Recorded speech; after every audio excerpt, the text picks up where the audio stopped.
Weekly Download, a podcast about interesting games, industry news.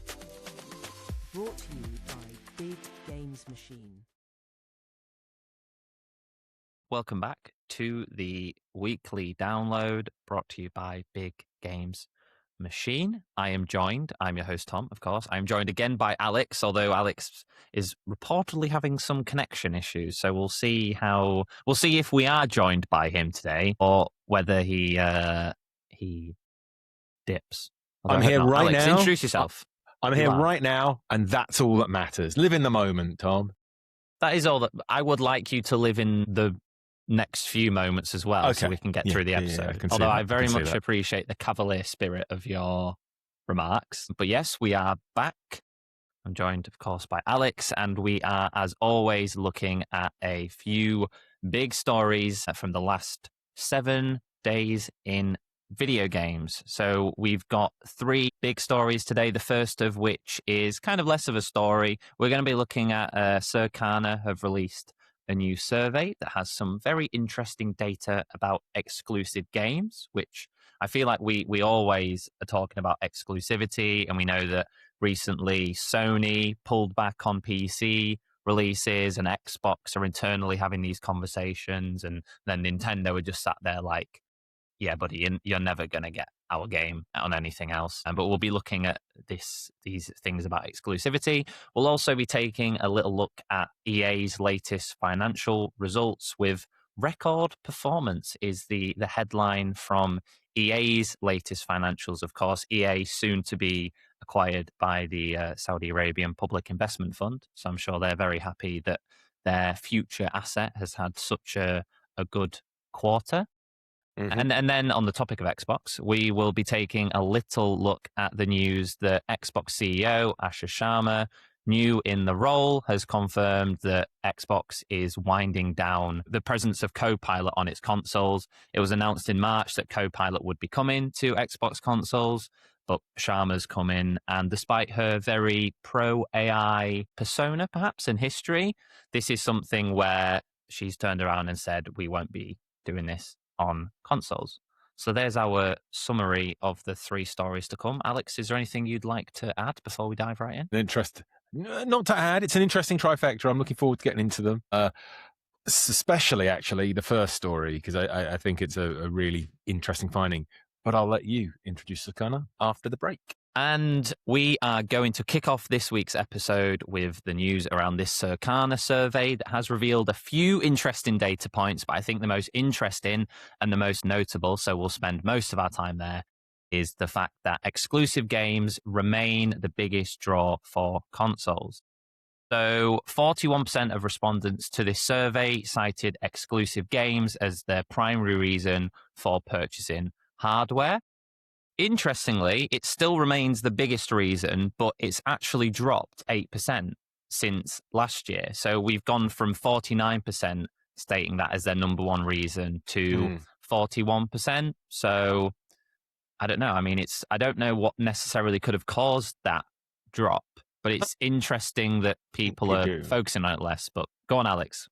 I think you do. I think it's that people briefly there thought that we were about to enter some kind of weird nirvana where everybody was just sharing their games across everything. It's like, oh, you want my game? Yes, have it on your Xbox. Oh, you want my game? Yes, have it on your PlayStation. And I think there's been a course correction from that. I mean, I come from an era where even third parties tend to have to commit to what device they were building on. So the idea you bought it for the games was always, where are the better games? And now it's... Well, you think Square Enix is a good example of a long history. Of course, the original Final Fantasy VII was a massive thing in part because of the move away from Nintendo. Exactly. And then we've seen them continue that with Remake and with Rebirth. And now they've turned around and said, oh, actually, we're not doing this anymore. We're not doing exclusivity because it's not financially worth it. Because there's less and less reason. Because unless they're being incentivized by the platform holder, the software and to an extent the hardware behind them all are more aligned, more similar. So that's kind of changed. So in my head, partly, I'm like, you pick where the better games are. But they make up a smaller and smaller portion. And, ever since like the PS3, maybe even the PS2, you've been in a place where there's a small concern over about where it runs better. Like at the time, I remember, what was it, Dead Space? Everyone was like, yeah, Dead Space on Xbox is better, partly because it ran slightly better, but also when you were saving, you stayed in the in-game UI, whereas PlayStation had demanded that everybody kicks out to a uniform save screen. So that took you out of the game in a way that didn't happen on Xbox. So yeah, I think, it makes sense that its importance goes down and down as the number of games and the things it impacts is. And I think this is more likely than not a bit of a blip. And it will course correct as not the world, but as you think it'll go back up again? I think it may. I mean, as it sits, the multiplayer games are likely to be on everything now. I think we're probably not putting the genie back in the bottle on that. I think Helldivers probably showed that even if there's a bit of a delay, having things on all platforms makes sense to keep that player base active, even if it's just PC, but I think it will readjust ultimately. It might not go back up as high. Ultimately, there will be fewer games. They likely will all be on Steam if nothing else, possibly not with PlayStation, though, as we know. They've been a bit more cagey about it. And also, there's a lot of people out there that do just play the FIFA and the Roblox. And that was a point I was going to bring up, is that I think obviously Xbox may change in the future, but Xbox, you can kind of get their games for the last few years. And we've even seen games like Starfield, which were exclusive, end up coming to other systems. With Nintendo, it's always exclusive. And that's the reason why I think people buy Nintendo hardware. It's a reason why I buy it. There's no other reason. It is to get the exclusives and the hybrid nature of the Switch. Is that how were you asked this question? Would you take the idea that I buy Nintendo for platform exclusives? I don't know what I'm trying to say is, in my head, that's not what I'm thinking when I make that decision, but it absolutely is the reason for the decision. I don't quite know how to explain what I mean there. I'm buying it because it's Nintendo, and Nintendo will have the platform exclusives I want, but it's not because I'm buying it for specific games. You're kind of buying it. I guess you're buying it because, I don't know, that any games in... I always feel like there's kind of a flaw with most Nintendo games, so you can invest in a system quite early, and that across the lifetime of it, you'll get some good experiences. To come back to the point you made about a lot of people, if we look at the games that people are playing most, it is games that aren't exclusive, which is why I can imagine this drop a little bit might be because its exclusives are less important than perhaps they were. I mean, I look at Sony, and Sony don't publish exclusives anywhere near the same rate that Nintendo do. But then I think that's because Sony has a different relationship with consumers. I don't think people are... I mean, it comes to... Let's look at something else, because I think this does relate to what I think I want to talk about, which is... We've got other data here that 38% of respondents cited that they play on a specific console because of friends or family. That's where they play. And then 37% do so because of the ease of that social interaction in that kind of situation. Yeah. To me, that was when I was younger. That was very much where my decision-making came from, much to the small story time, much to the agreements of my parents, because I remember being 16, 17 when the PS4 and Xbox One came out. And I remember going to, I think I must have been at college at the time, going to college, and everyone was sat down. We were like, right, which one are we going to get? And we was like, right, Xbox. We'll go Xbox, because a lot of people were on 360. So it was like, okay, we'll go to Xbox One. Then I go home and I was like, oh yeah, we're talking about the new things today. And everyone's like thinking about getting Xboxes. The next day, all of a sudden it was like, oh no, actually PlayStation is the place to be. And I remember going home to my parents and being like, oh, actually, I think PlayStation's where we need to be. And I learned a few years after that my parents had gone out and bought an Xbox One and then had to go back and this makes you sound very spoiled, but they had to go back and return it for a PS4. But I think that to me feels like just important of a factor as the exclusive. So I'm not surprised that they line up quite closely, because even though crossplay is a thing now, I still feel like there's something in loading up the PS5 or your Switch or your Xbox or Steam, and you go into your friends list and all your friends are online, and you get into a party. And I think you can't underestimate how much that drives people probably to PC as well, if that's where their friends are. That's one of our colleagues, past colleagues, I was playing Helldivers on a different platform, and granted it was near launch when everything was a little bit on fire, but trying to get into a game with him was an absolute nightmare. And it's like, well, just buy a PlayStation. Yeah, come on, be normal. But yeah, I mean, it is easier, when people are playing, all the other bits in there, you don't need to put into the game. Yeah, the console wars have shifted. The reason to be on one platform or another is definitely less pronounced now. I imagine if there might be data out there, but if this question was 10, 15 years ago, I feel like that number for the exclusivity being the reason why would be so much higher. Because I mean, I'm aware that it's like with GTA 6, I'm aware that PlayStation have signed the marketing deal, so everything you see for GTA 6 will be play on PlayStation. But I think you're looking like the 2000s and the 2010s, Xbox and Microsoft had a deal with Activision and Call of Duty where you got access to the content, the new maps and all the DLC a month before you did on any other platform. But that's just not much of a thing anymore. And as we've spoken about before, so much of the gaming population are playing games that are on everything.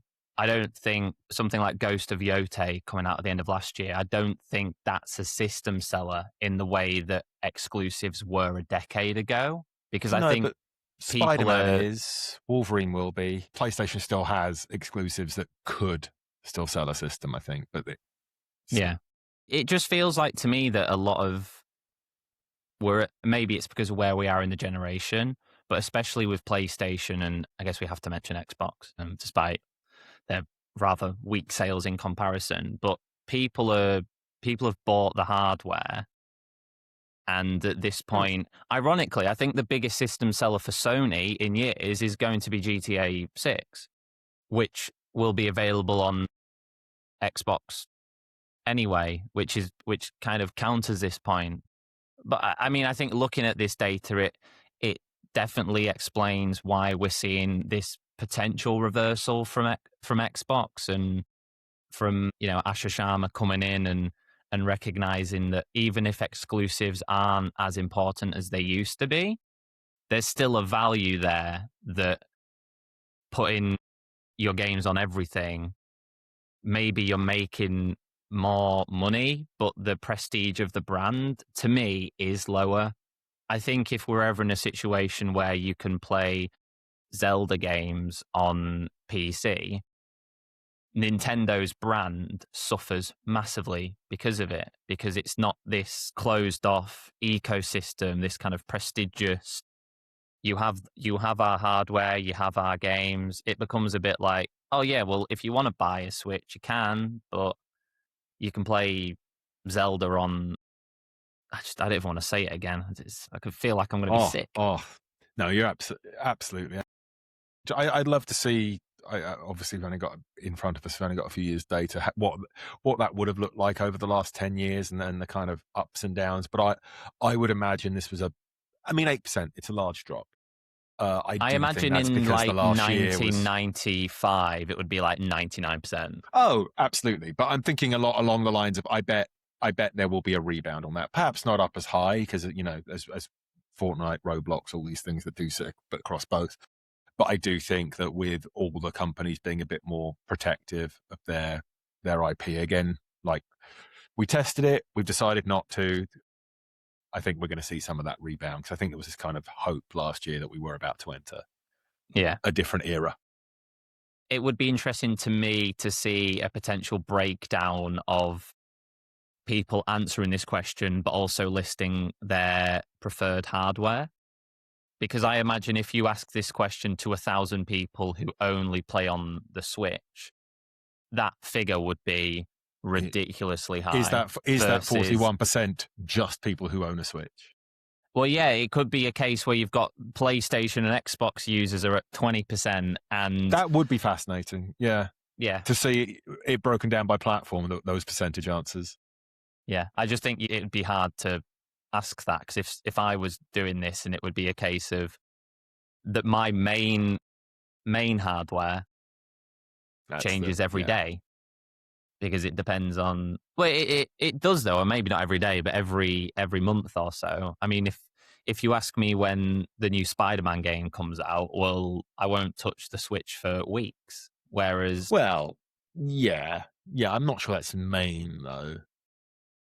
Here's the thing, I think in my head I gravitate to one as my main, and I think that's the one that is the first channel play Resident Evil on. Yeah, basically. Which one's my Resident Evil machine?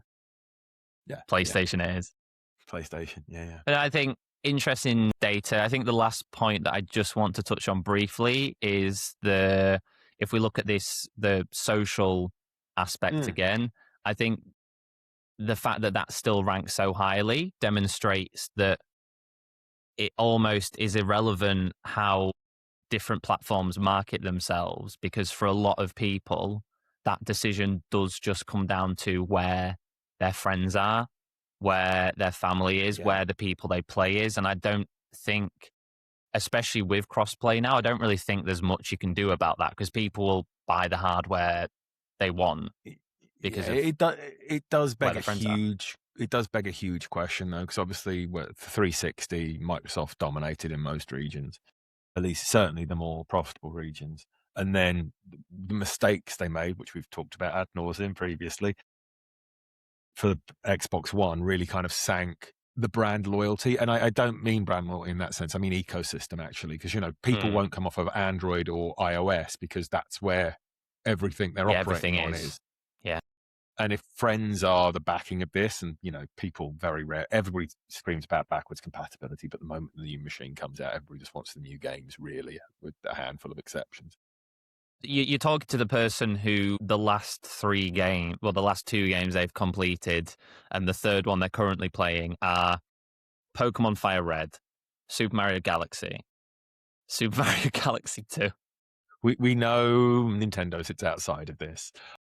Like, people just, I wonder how much the momentum on hardware just is going to maintain. I wonder what exclusive it would take to pull people back, I guess. If 41% is truly the reason, and the next season, the next console's coming out, what would that game have to be? Would it have to be a new game that reviews really well and just goes, breaks out like Halo did? What that would be, but it must be really interesting for as they start to think about their new consoles. It must be this insight must be really interesting for what they're thinking. Welcome back to our second story of the day. There's been so many technical issues we've just been having, but because of the power of editing, hopefully you don't have to worry about that. So we're going to take a look now at this news about EA. They've released their latest financial data, and we've got record performance to talk about, thanks to mainly Apex Legends and Battlefield 6. So Battlefield 6 hailed as the best performing entry in the history of the franchise, which I think is of note, doubly so because of how horrifically 2042 did. So really, obviously great for EA that Battlefield 6 has rebounded, and I think it's given the franchise a new lease of life, which will serve them well in the future. Probably helped by a poor show from Call of Duty this year. True, it's probably played a part. I doubt EA will mind that, though. Yeah. No. And then on the flip side, we're looking at a brand new game, and then we're also seeing that Apex Legends has seen double-digit growth year over year in terms of net bookings. The good with the bad. The bad side, I guess, for EA is that net income was down nearly 21% over the last year. But in the latest quarter, it was up 81.5%, which is a real tale of two halves. And so very quickly, if we just look at the data, we'll look first at the 3 months ending on March 31st. So net revenue, 2.1 billion, that's up 12%. Net income, 461 million. As we've just said, that's up 81.5%, which is huge. a huge number, especially for EA. And then net bookings in the last 3 months up 3.6% to 1.86 billion. If we then contrast this with the last year, that those kind of numbers settle down a bit. So we're seeing net revenue up 1%, 7.5 billion. Net income, that's down 21%, 887 million. Still a lot of money, but quite a noticeable drop. And then net bookings up 9% to 8.03 billion.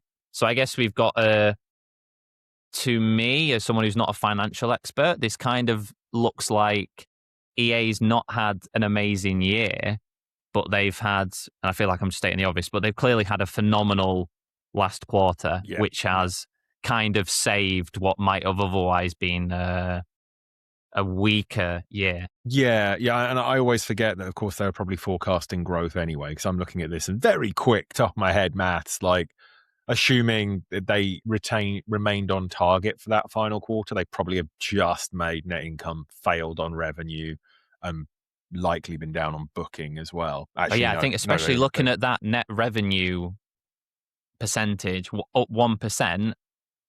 Again, it's still 7.53 billion. That's a lot of money, but we know how these companies work. We know what the shareholders want, and I think that 1% across the year for revenue isn't great.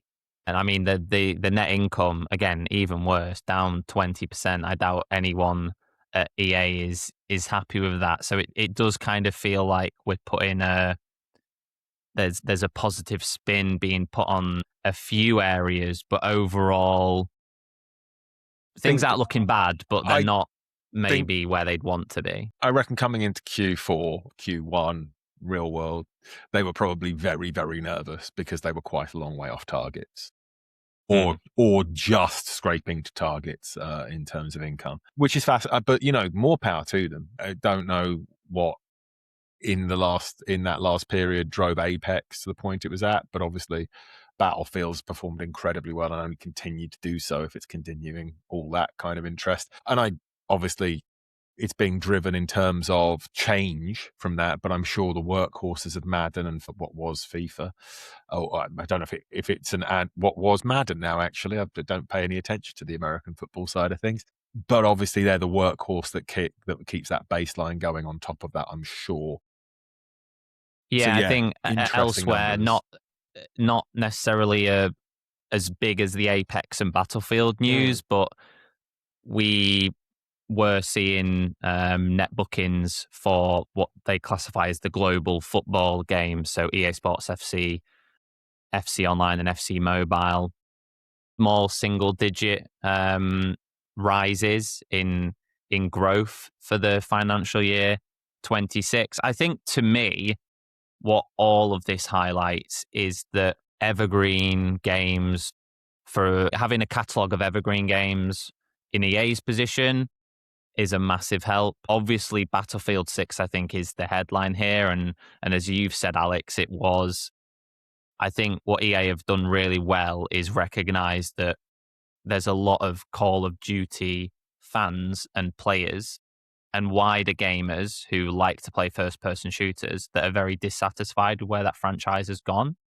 And the tremendous success of Battlefield 6, as much as I think it's a good game, I've played quite a lot of it, I think a lot of that success, and I think what's driven this record performance, is the fact that there was a real buzz around the launch. I think a lot of people looked and said, this might be our best chance to, excuse my language, but stick the middle finger up at Activision and say, if you're not making what we want, we've got other options. So that's less. EA haven't necessarily had to do anything in that case, but I think they've capitalized on it. Yes. Yeah. I mean, obviously they made a fantastic game. I don't think people would have left one for the other were it not. Certainly that was proven by, 2042? They proved they're not going to go anywhere for no reason. But yeah, I'm sure that will have, the disenfranchisement of the COD players will no doubt have helped them. Yeah, definitely. Of note, and I hate to be the bearer of bad news, but I feel like I tend to be. Despite these record performances, EA still conducted quite significant layoffs at Battlefield Studios early this year in March. So I think we're kind of seeing the juxtaposition there between the performance being strong on one side, but there's still this kind of growth at all costs, regardless of what it entails mentality. But again, we're not on the inside of I think that it's probably a case that a lot of those layoffs were people that sadly were not needed to continue to support the game. They helped develop it, and inevitably the game comes out and EA recognize that they can save money, so they go and do it. I don't think there's much more to it than that. They're a business at the end of the day. They're not going to hold on to people if they don't need them. Unless they're diving straight into the next Battlefield, you don't need to keep some of that talent around, sadly. But this will look fantastic on their resume, and I hope they got good redundancy. Well, yeah, you hope so. But yeah, I think we have to mention that because that is some of the background to this. And I think one final point, of course, we mentioned at the start of the episode the upcoming acquisition by the Saudi Public Investment Fund. The financial data that got released is pointing to this happening at the start of the next financial year.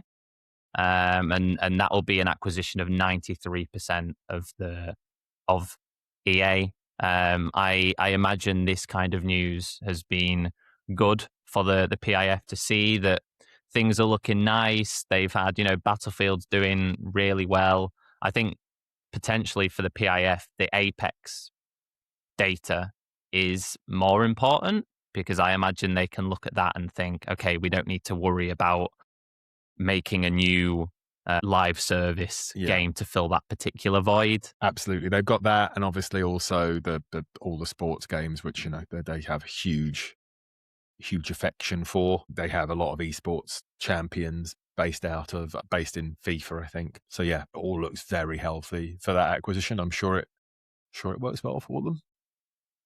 Oh well, if I had £55 billion, I'm not sure if I'd use it this way. But I respect the decision. I know it's I can't remember if the comment you made on this was in this version that will make the final cut or not. But the point you made around EA is a really good example of one of the companies that has no regard for exclusives. So they kind of just play across the whole field, except they seemingly love to avoid Nintendo hardware. But everywhere else they're kind of, here you go, have it. We're going to make loads of money. We're very good. I think from a business perspective, EA is probably one of the best examples of how to successfully monetize your games. We do continue to see Ultimate Team making loads of money. Apex Legends is a free game, and if it's making so much, then that's through they're really doing a good job at monetizing on that front as well. So I imagine that these results that we're seeing at the moment are fairly sustainable because none of the areas where I think this income's coming in from are in immediate trouble. No, I think they're going to be fine. Yes, breaking news. We think EA might be okay. But no, I think on that note, we'll I think a bit of a shorter one compared to our first story. But I always like to have a little bit of financial talk. I know we're not necessarily experts, but I think it's always good to have the conversation around some of the bigger presents. And I imagine next week we'll probably speak about Nintendo's, because I think Nintendo released their latest financials this week, and that will be very interesting. But we'll save that for next week. What we'll do now is we'll just break away for a moment, and then when we come back, we're going to be taking a look at this news around Xbox and Copilot. I'm starting a takeover. I'm going to wrestle control of this off of you, Tom, as we enter our final story, because, I think we've touched on it already. So I just thought, it's something that we kind of working up to. And now here we are as Microsoft starts to wind down some features that we've previously talked about, previously touted, previously expressed skepticism about. And looks like Asha Sharma might be agreeing with us. Not saying that we're which isn't, her best. It's not what we Yeah, it's not what we expected, though, is it? I think so to give the quick summary. Yes. Please take it back from me, because I hit that with far too much energy and I could not maintain. No, I think that was really good. For context, Asha Sharma's done a lot of things since she's taken over at Xbox. We've spoken about it before, but we're seeing conversations around exclusivity again. We're seeing conversations around Game Pass. We've already had Game Pass price reductions. We've already been made aware of the fact that Game Pass might not look the way it does now. The way in a year it might look entirely different. Something else that we're now seeing is that Copilot coming to consoles, which was previously announced to be happening in March. Sharma's turned around and said, no, that's not happening. It's not. We're going to wind it down on mobile as well. Xbox is separating itself, at least on the consumer and public facing side of things, away from the AI focused situation that we're seeing more widely at Microsoft. So instead of Copilot would essentially, Alex, say if Alex is playing Resident Evil and he gets stuck, but he never would because he's amazing at Resident Evil. Let's not be silly. But if he got stuck, Copilot would essentially act as a assistant and be like, oh, hey, this is what you need to do. Yeah. But exactly. Xbox are kind of saying, okay, we don't want to give players that. I think player feedback to the idea of it hasn't been amazing. So Xbox is saying, hey, look, we still need to embrace AI technology, but it's actually going to go into more back-end areas. So things like upscaling, which is a big one with PSSR on the PlayStation 5 Pro, and other tools aimed at helping developers, to me, makes sense. I think this is the right move. I think it's the right move from a public relations perspective as well. I think this is another very easy win for Xbox to say, even if they're not listening, but to say, hey, we're listening. We understand that people don't really vibe with this. We still want to use AI, but we're going to use it in ways that actually are going to make games better. We're not going to force these features onto you if you don't want to access them. I think, again, I'm not great with the technical side of things, but leaks for Project Helix, which is Xbox's new next generation hardware, mentions an NPU, which is a neural processing unit, which I understand to be a very AI related technology thing. And I think if this isn't being used for Copilot, it definitely suggests to me that we're going to see something similar to what Sony has been doing, which is using AI to upscale, to drive up resolution, to increase frame rates, all, I imagine, in an effort to try and have that technical superiority over the PlayStation 6. Yeah, no, I think it likely does sit in that space now because, it's a lot of what we're seeing. I've forgotten the name of it already, from NVIDIA, whatever that tech was that caused all the uproar. The DLSS 5, thank you. The DLSS 5, yes, I think, poorly rolled out, but I think what it's trying to do and trying to achieve in terms of bringing down some of the overheads, particularly in games that are looking at being more realistic, or that, if you can train a neural processing unit, which I'm sure they've lifted straight from the Terminator as a term. Pretty sure they had neural processing units. I hope so. I think I think that's going to be where it sits. And I'm not, the Copilot thing was always going to be tricky because I think unless the idea is that it trains off watching people play, I assume it was pulling everything from online FAQs and things. And that's something that you're going to, unlike a lot of content, you're going to find yourself mining that really quickly. Because if people start using Copilot rather than making their own guides, or if those guides stop being visited, you're going to run out of that crowdsourced information incredibly quickly for things. And I think maybe we talk about the kind of Ouroboros, or the lack of Ouroboros, in terms of where information is generated in the pipeline of AI stories and geoinformation. But I think online guides would be a very quick one to vanish if people were relying on Copilot to perform that. And I think that would just, eat its own tail in a bad way incredibly quickly. I mean, nothing in this news is saying that it's going to disappear on PC. But I think that there's such a big step between bringing it in, not internally, but bringing it into the hardware as like a hardwired feature, as opposed to just having it available generally on PC for anything. But yeah, to me, I think this is just that. Again, it's such an easy win, I think, for Microsoft, for Xbox. I know when we did our little bumper episode all about Xbox, and one of the things we spoke about was, as someone who's coming from a very tech, very AI background, what is Sharma's relationship with AI going to look like within Xbox?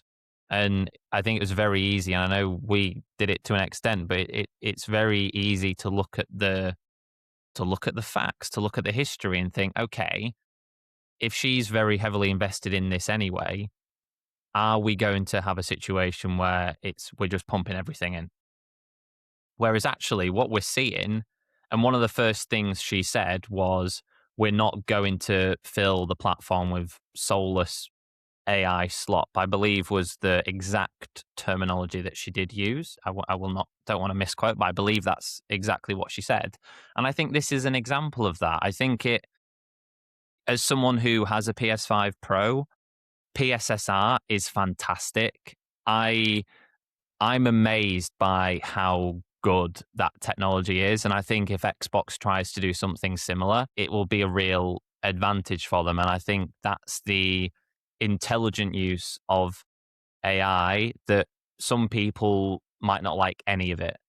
But to me, it's a really good example of doing it right and doing it in a way that serves players, especially Digital Foundry. It really serves them because they love to go and show the jagged edges on stuff disappear once the PSSR goes on.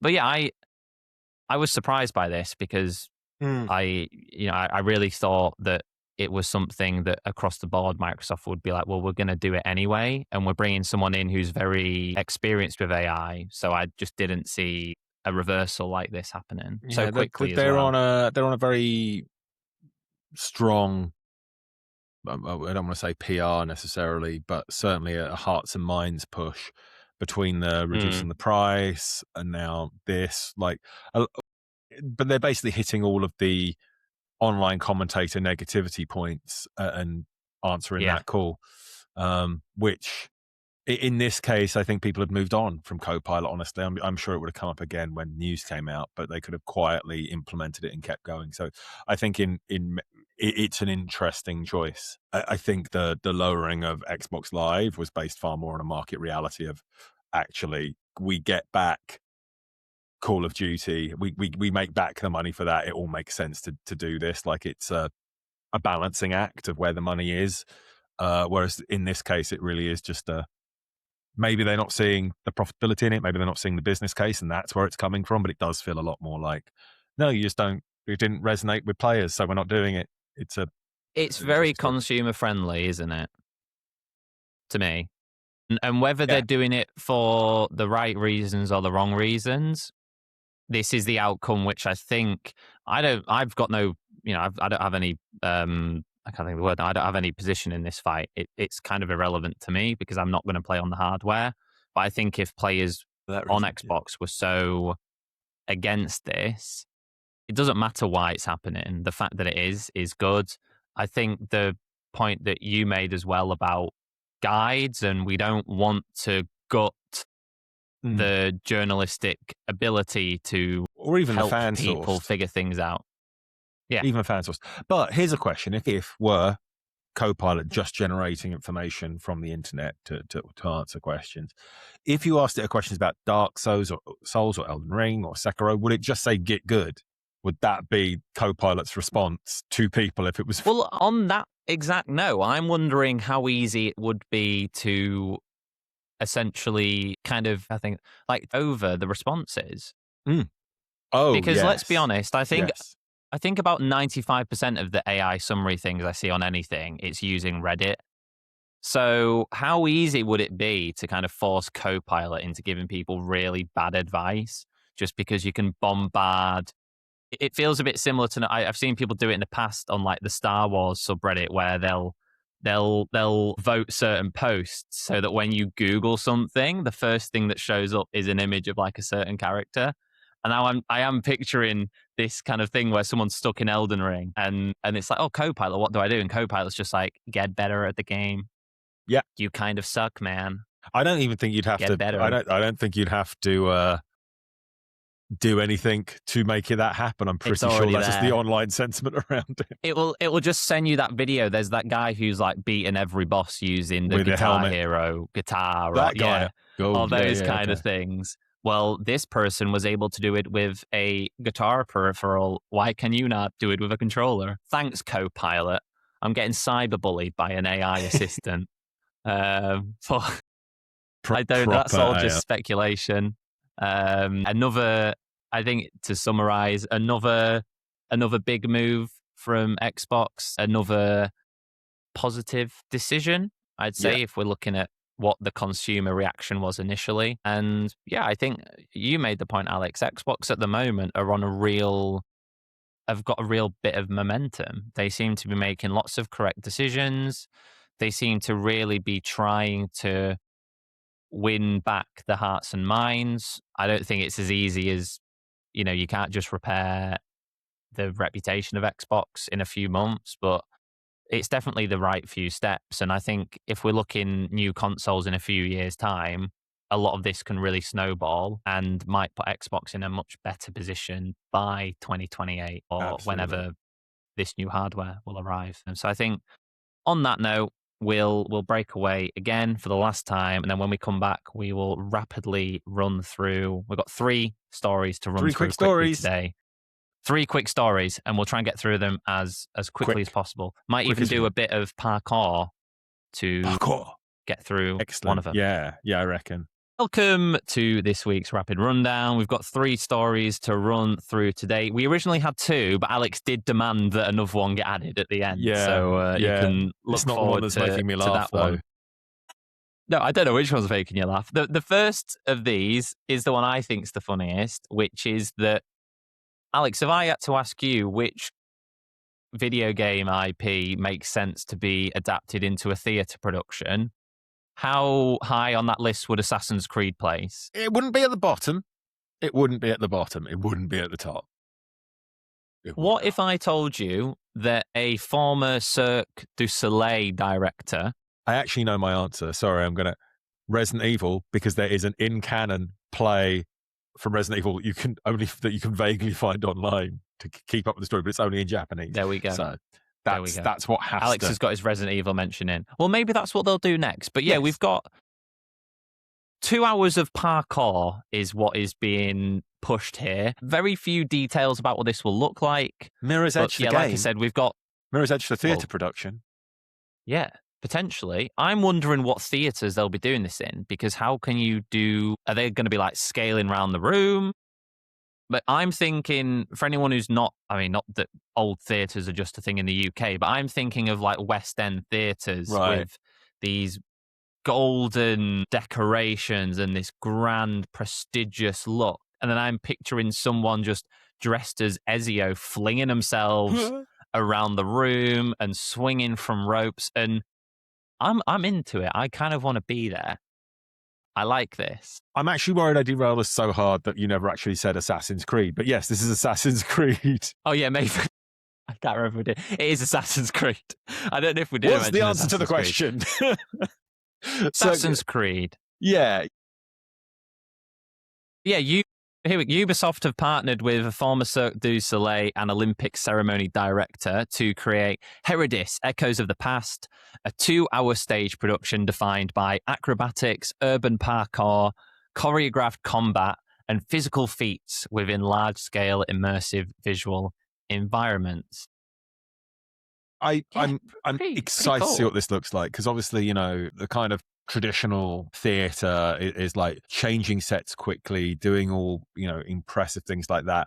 But the world of Assassin's Creed is not only quite varied in what you could be jumping between and those different eras, but I'm kind of there going like, is this going to have digital projection stuff? Is it all going to be physical set? How safe is that to put up and down really quickly if it's going to be used to jump over and leap between? Or is it going to be a consistent... Well, that's the thing. Is it going to be a consistent set that's always there, that's having things projected onto it to create the environments they're running through? Because that seems safer, because at least everything then is then locked in place. But one of the things I love doing at the theatre is... I love doing it. One of the things I love doing at the theatre, that's perhaps overselling it, but in between scenes when they're changing the sets and everything, and if you... Obviously, it's all black and everybody running around is wearing those... I was going to call it a ghillie suit. That's not what it's called, but those kind of all black jumpsuits where they get to run out. Yeah, not a ghillie suit. Morph suits are what they nickname, isn't it? Maybe they should wear ghillie suits. But if you don't make up, if you look up the... Fun fact, the rods and cones in your eyes, the rods see black and white better, and they're not in the center of your eye. You have better black and white vision, better dark night vision at the corner of your eye. So if you look up, you can see them running around and changing the sets on stage, which I really enjoy doing when I'm at the theatre, because I think what they manage to do in really short space of time is often a technical feat, especially at bigger productions. And I would be fascinated to see what they're doing if these are full set changes in between. We'll have to wait and see. We really don't know much about this. I think the only other thing I'd mention is that Behaviour Interactive of Dead by Daylight fame are a co-producer on this. So, okay, yeah, I don't know. Anyway, we're going to leave that, and we're going to move to... Maybe this is a story that you were laughing at, although it's not. It's funny. It's not, it was what you said about. Funny. It was what you said coming in, and it was so. Build a Rocket Boy, infamous developers of Mind's Eye, led by GTA alumni. I've gone blank now. Menzies. I've forgotten his first name. Menzies, yeah. There's been another series of layoffs at Build a Rocket Boy, around 170 people, so there's only 80 employees left. What I find is so bizarre is that there was layoffs in March as well, and the layoffs in March, there was this conversation around espionage and corporate sabotage, and then Mind's Eye, a DLC expansion released for the game, which was calling out YouTubers and was pushing these accusations of sabotage. And as you said, Alex, it's not... This news isn't funny, it's sad, it's awful, but absolutely. this is I feel like this is going to be a brilliant case study in a few years' time of just how badly something can go in games development, because this has gone... I've got my edge issues behind me. I remember reading a few years ago, before even Mind's Eye became the focus, there was this concept called Everywhere, I believe. And Mind's Eye was supposed to be an experience just everywhere. Within everywhere. Yeah. Not everywhere, I believe, which sounded like a title at one point. Well, but it was this UGC-esque platform that Mind's Eye came out of, and it's gone from these grand ambitions to... It just kind of feels like, even with those 80 people that are left now, it's hard to see what the future of the studio looks like, let alone the game. Because I can't imagine they've got much goodwill to work with now, much money.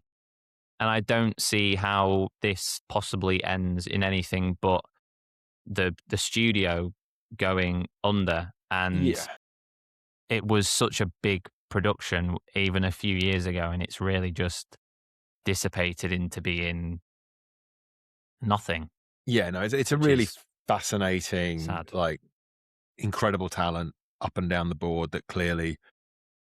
Starting a new studio is never easy. I think obviously Benzies, whose first name I cannot find, and I should remember it. It's just one of those things where we're both having a mental block. Yeah, he's not actually mentioned in this reporting, so I'm not sure if he's had anything to do with those decisions at all. Leslie Benzies. I'm not sure if he's had anything to do with this decision. But, you've got all this incredible talent, people that are famed for making some of the best games in the world. And it just hasn't... It wasn't good. It didn't seem to be good. And, was that because things were hurried, because things didn't come together? Were they reworking stuff? Was the workflow that people being inserted into, different to what they were used to and struggling to keep up with it?